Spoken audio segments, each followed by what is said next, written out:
Dobrý deň, vítajte v našej dnešnej módnej rubrike. Máme tu nového hostia, volá sa... Je Šamorín, motherfucker, je PIMP. Volá sa Šamorín.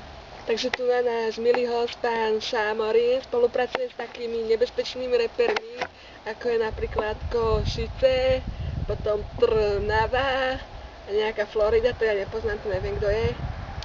No a spolu s týmito repermi majú nový song o... Máme novú pesničku, jo, po C-čkách, chápeš? Budeme to mať na jese vonku. Ja vám teraz zarepujem. Nej som žiadne Bčko, ako mám C-čko, je... Tak to bol krátky úryvok z tohto nového singlu, z toho známeho repera. Ďalej sme si dovolili na našej webovej stránke www.modnarubrika.sk, aby nám diváci, ktorí vopred vedeli, že prídete vy, taká slávna hviezda vášho repertoáru, dovolili nám poslať si otázky. Tak pani Pánková z Horných Pardubíc nám dovolila poslať otázku, ktorá znie asi následovne. Si pani? Čo ti šíbe, jasne, že nej som pani, však jebem každý deň v gete Florida 50 cent, yo, PIMP.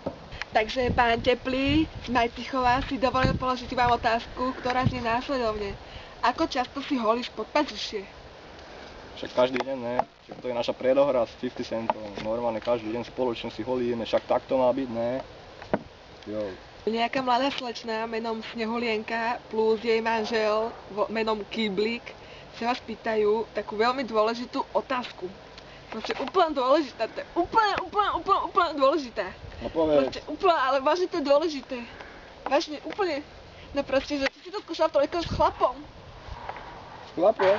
Jasne, každý týždeň. Florida, ale môžeš písať tu, je. Príjmam ponuku. Oh, je. A teraz je na rade moja osobná otázka, ktorú som sama vymyslela. Vy, taký zazebaný človek, predsa, čo si kupujete každý milión C-čok, lacné parochne a neviem čo všetko ešte možné, to znamená asi, že máte isté keše, ako vy tomu mladí hovoríte. Takže som sa chcela opýtať, či si, aké darčeky kupujete vašim blízkym na taký vzácny sviatok, ako je Vianoce? Čo hovoríš? Však počkaj, však dáčiky nosí Ježiško, ne? O čom točíš? Ježiško neexistuje? Ale áno, existuje.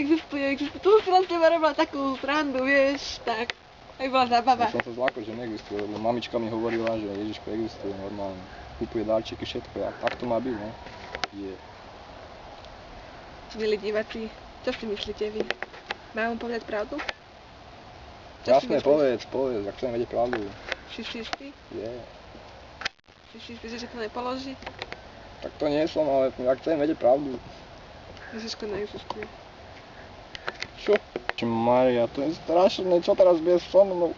Môj život nemá zmysel. 18 rokov ma klamali. Som si myslel, že on existuje. Bože, som na dne, jo. Čo teraz bude so mnou? Bože môj. Vypni to, ten debil, vypni to, Šamorín, je nám to ľúto, že sa to bude práve od nás. Kráva. Toto ti nepomôže. Nechaj ma. Ako vidíte, milí diváci a diváčky, život jedného človeka sa končí v jednej sekunde. No, milí diváci, ideme sa pozrieť, čo robí náš pán Šamorín. Mama. Pán Šamorín, čo nám poviete k tomuto? Existuje, nechajte ma. Pán Šamorín! Balová kiatka! To si vezmeme do styrky! Poď! Pán Šamorín, neutekajte! Pán Šamorín!